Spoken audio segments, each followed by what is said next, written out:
Let's cross to London now and talk to Mahan Abedin. He is an Iranian affairs analyst for Middle East Eye and Middle East Monitor. Thanks so much for speaking to us.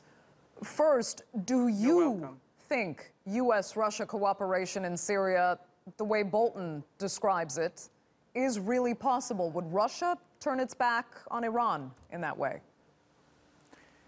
Well, the Russians and the Americans are cooperating in Syria. They have been from the very outset. They have a range of so-called deconfliction mechanisms in place, primarily to make sure that the air forces don't clash over Syrian skies. There's also a degree of coordination on the ground, especially in relation to tackling the extremist rebel groups, the Nusra Front and also the Islamic State group. But on your question about tackling Iran, I think that's a totally different proposition. Russia and Iran are nominal allies in Syria. They are both propping up the Syrian government in different ways. So in that sense, their interests are aligned. But however, it would be a mistake to think that their interests are totally aligned in Syria.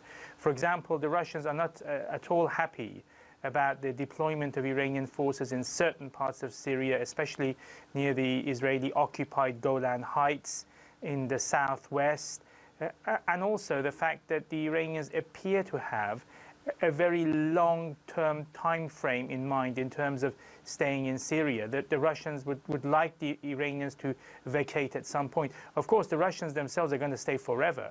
They have the Tartus naval base, whose lease is going to be extended until the 2090s. So really, the Russians are looking forward to staying in Syria for another 100 years. And they've, quite apart from Tartus, which they've had for several decades, they've also built new bases in Syria, notably the Al-Khomeyni, the air base. So there's a degree of Russian duplicity. And I think the Russians would be keen to accommodate some American demands. But if that means Iran has to totally vacate Syria, that's just not realistic. In fact, that's what the Russians said when the Israelis made similar demands. Okay, so what do you think the Syrian regime actually thinks of all this? In particular, this Russian-U.S. collaboration at this point? Well, the Syrian government, of course, is deeply opposed to the American military presence in Syria.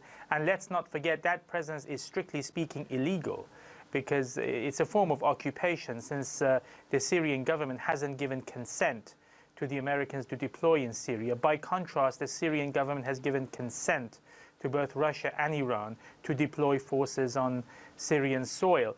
In terms of Russia-U.S. cooperation, well, again, I must stress it's limited. You know, it's not extensive.